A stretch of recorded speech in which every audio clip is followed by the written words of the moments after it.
Varicose veins కి సరైన చికిత్స కోసం సంప్రదించండి ఎవిస్ హాస్పిటల్. చిన్నప్పుడు మీరు సెట్ లో చూసిన మీ రామ్ చరణ్ బాబు. రామ్ చరణ్ అయితే మేము ఎత్తుకొని పెంచాం. ముఠా మేసినప్పుడైతే ఊటీకి వచ్చాడు. అస్సలు చాలా అల్లరి అంటే చాలా అల్లరి. ఇట్ల నుంచి అట్లా ఎగిరి అట్లా వెళ్తాడు. మళ్ళీ ఊటీ స్కూల్లో వేసారు అనుకుంటా నాకు. అవును, ఊటీలోనే. స్కూల్లో వేసిన తర్వాత అంత సైలెంట్ అయిపోయాడు. అసలు ఈ రామ్ చరణ్ ఆ రామ్ చరణ్ అనిపిస్తుంది. చిన్నప్పుడు అంత అల్లరి. మా షూటింగ్ అప్పుడు చాలా చిన్న పిల్లాడు. సో ట్రిపుల్ ఆర్ చూసినప్పుడు ప్రౌడ్ గా ఫీల్ అయి ఉంటారు కదా. నిజంగా మెగా అభిమాని, మెగా ఇంట్లో ఒక మంచి షాట్ ఉంటుంది కదా, ఎగిరి ఆ సైడ్ వెళ్ళి వాళ్ళని కొట్టి మళ్ళీ ఇటు వస్తారు చూసారా, ఆ షాట్ భలే అనిపిస్తుంది. అండ్ వాళ్ళ డాడీ అలాగే అతని డాన్స్ లాగా అనిపిస్తుంది. చిన్నప్పటి నుంచి వాళ్ళ నాన్న కూర్చుంటే డాన్స్ వేస్తాడు కదా, సేమ్ ఆ సాంగ్స్ అన్ని కూడా వేసేవారు. అప్పుడు ఎక్కువగా మేము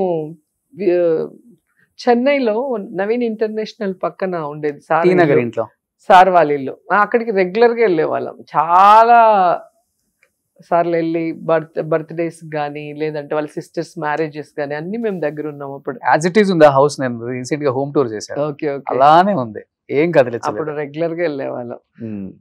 బట్ మనకి ఇప్పుడున్న హీరోస్ కి మీ టైంలో ఉన్న 90s హీరోయిన్స్ అంటే చాలా గౌరవం, మర్యాద. మా సినిమాలో చేస్తే బాగుండు అనుకునే వాళ్ళు అందరూ కూడా.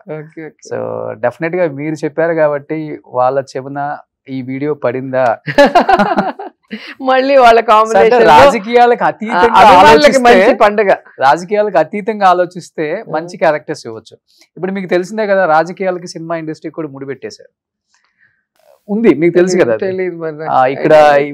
ఇక్కడ వ్యతిరేకించిన వాళ్ళని సినిమా ఇండస్ట్రీలో ఆఫర్లు పెద్దగా రావు, అది అంటే సర్క్యులేట్ అవుతుంది. అది నిజం ఎంతో అబద్ధం ఎంతో తెలియదు. నేను ఎప్పుడు ఆ వేలో ఆలోచించలేదు. ఎందుకంటే నాకు సినిమాలు యాక్ట్ చేయకూడదు, నాకున్న బిజీ కానీ నేను ఓన్లీ టీవీ షోస్ వరకే పరిమితం అయ్యాను. అవనుకో నా లిమిటెడ్ టైమ్ లో నేను ఫినిష్ చేసుకుని వెళ్ళిపోవచ్చు ఎపిసోడ్స్. అదే మూవీ అనుకో, హీరో హీరోయిన్ డేట్స్ తో నేను మ్యాచ్ చేయాలి, ఎన్ని రోజులు ఇవ్వాలో తెలియదు. అందుకని నేను ఎప్పుడు కూడా మూవీస్ గురించి ఆలోచించలేదు.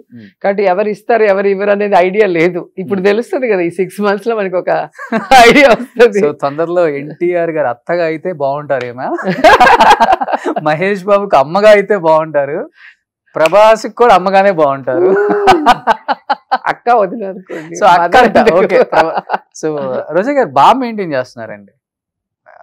ఫుడ్ ఏం తీసుకుంటారు? ఎప్పుడు తిడతావో, ఎప్పుడు పొగుడతావో, ఎప్పుడు ఫిట్టింగ్ పెడతావో అలానే ఉండాలి కదా మేము కూడా.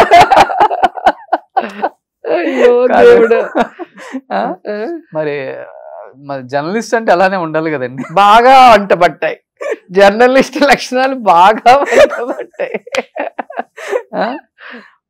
సో ఎందుకంటే చెప్తుంటారు కదా, సినిమా వాళ్ళకన్నా రాజకీయ నాయకులు ఎక్కువ యాక్ట్ చేస్తారు అని చెప్పి చాలా చెప్పారు. నాకు పాలిటిక్స్ వెళ్ళాక తెలిసింది.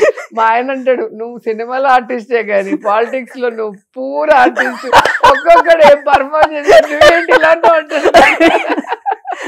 నా ముందరే వచ్చి యాక్ట్ చేస్తూ ఉంటారు కొంతమంది. ఎలా ఉంటుంది మనకి? అవును, చాలా మంది ఈ మధ్యలో ఎక్కువైపోయింది. ఆస్కార్ ఇచ్చేయచ్చు అక్కడ, పోటీ ఎక్కువ ఉంటుంది. ఆస్కార్ కూడా అంతమంది ఉన్నారు పర్ఫార్మెన్స్ చేసేవాళ్ళు. సూపర్. ఇప్పుడు ఏడుగొండల స్వామిని బాగా పూజిస్తారు మీరు, అమితమైన ఇష్టం. అసలు నాకు తెలిసి లాస్ట్ 5 years లో మీరు చేసుకున్న దర్శనాలు ఎవరు చేసుకుని ఉండరు, అంతగా ఇష్టపడతారు. శివుడు కూడా. దాన్ని కొంతమంది పాజిటివ్ గా చూస్తారు, కొంతమంది నెగిటివ్ గా చూస్తారు. ఇన్నిసార్లు దైవ దర్శనం కేవలం డబ్బు కోసమే, ఆ దర్శనాల పేరుతో డబ్బులు లూటీ చేసేసారు అండ్ జనాల దగ్గర నుంచి లాగేశారు. దేవుడి పేరు చెప్పుకొని సొమ్ము గుంజేసుకొని దాచిపెట్టేసుకుంది రోజా అన్న కామెంట్స్ మీరు వినే ఉంటారు. దానికి ఏం చెప్తారు రోజా గారు? దేవుడే చూసుకుంటారు. లడ్డు వివాదం తర్వాత ఇది బయటకు వచ్చింది. ఇది కూడా ఫస్ట్ నుంచి ఛానల్లో అదే పనిలో ఉంటాయి. దేవుడి దర్శనానికి వస్తే కూడా వాళ్ళకి కడుపు మంట, దానివల్ల ఇలా అంటారు. కానీ నేను ఒకటే చెప్పగలను, ఎవరైనా దేవుడి సొమ్ము తింటే దేవుడు చూస్తాడు వాళ్ళు. ఎవరు కూడా దేవుడిని మోసం చేయలేరు కదా. అట్లాగే ఒక ఆడపిల్లని అన్యాయంగా మాట్లాడితే కూడా దేవుడు వాళ్ళని చూసుకుంటాడు. అయినా కూడా సినిమా ఇది బ్లాక్ లో సినిమా టికెట్లు అమ్ముకున్నట్టు కొండ మీద టికెట్లు ఎవరైనా అమ్ముకుంటారా? వీటినే నీచంగా చూస్తాం. ఇంకా దేవుడి దగ్గర ఉన్నది. కాబట్టి ఒక మనిషిని బ్యాడ్ చేయడానికి ఏం చెప్పాలో కూడా అర్థం కాని పరిస్థితిలో నా శత్రువులు ఉన్నారు.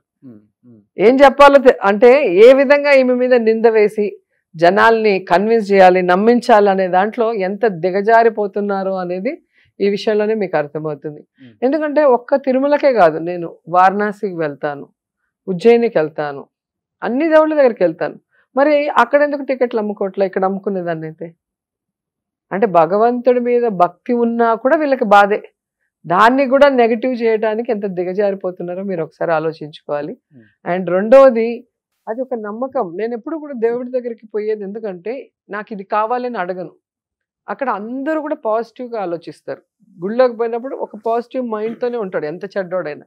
సో ఒక పాజిటివ్ ఎనర్జీ, ఒక ఆరా ఉంటుంది. సో అక్కడ మనం ఉన్నప్పుడు క్లెన్స్ అవుతాం. మనకున్న ప్రెషర్స్ కానీ స్ట్రెస్ కానీ ఇవన్నీ పోయి మళ్ళీ మనం ఈ సమాజంలో ఫైట్ చేయాలి అంటే మనకు ఒక ఎనర్జీ కావాలి కదా. సో ఆ ఎనర్జీ గెయినింగ్ కోసమే మనం టెంపుల్కి వెళ్తాం. అంతేగాని టికెట్లు అమ్ముకోవడానికి ఎవడైనా టెంపుల్కి వెళ్తున్నాడు అని చెప్పాడు అంటే ఇంకా వాడిని ఆ భగవంతుడే కాపాడాలి. సో ఇప్పుడు నగర ప్రజలు హద్దుకున్నారా మళ్ళీ? అక్కడే మీ పార్టీ వాళ్ళే ఎక్కువ మిమ్మల్ని ఇబ్బంది పెట్టి మొన్న ఎలక్షన్స్ లో మీరు ఓడిపోవడానికి హాఫ్ ఆఫ్ ద రీజనే వైసీపీ పార్టీ లోకల్ నాయకులు అనే టాక్ అయితే గట్టిగా నడిచింది ఉంటుంది. అదే అంటున్నాను కదా, మేము అధికారంలో ఉన్నప్పుడు 175 నియోజకవర్గాల్లో ఒక్క నగిరి ప్రాబ్లమాటిక్, నగిరిలో మాత్రమే ఏదో జరుగుతుంది అన్నట్టు చూపించారు.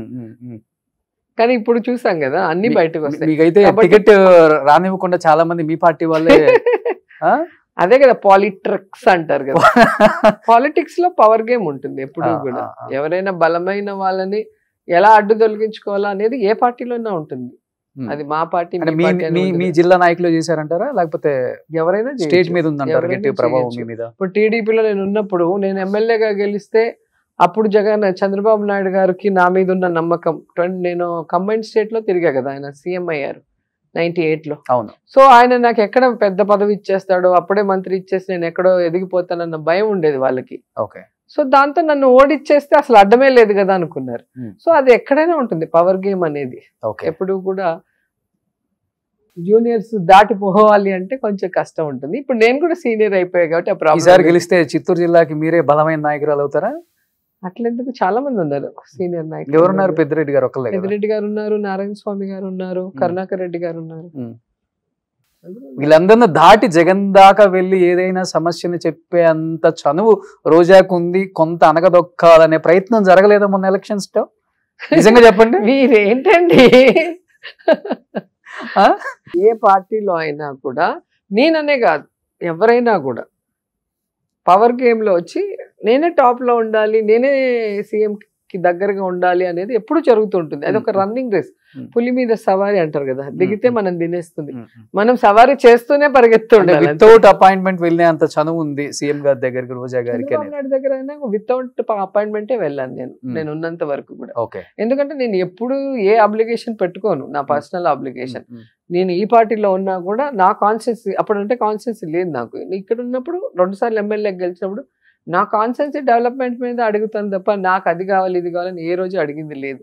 కాబట్టి ధైర్యంగా నాకు అపాయింట్మెంట్ ఎవరైనా ఇస్తారు. సూపర్. ఇప్పుడు స్టాలిన్ గారి దగ్గరికి వెళ్ళినా కూడా అపాయింట్మెంట్ అంటే నిమిషాల్లో ఇచ్చేస్తారు. కేసీఆర్ గారినైనా అలాగే కలుస్తాను. ఎందుకంటే ఎప్పుడు కూడా పర్సనల్ ఆబ్లిగేషన్స్ పెట్టుకొని వాళ్ళని నసబెడితే ఎవరు ఇవ్వరు.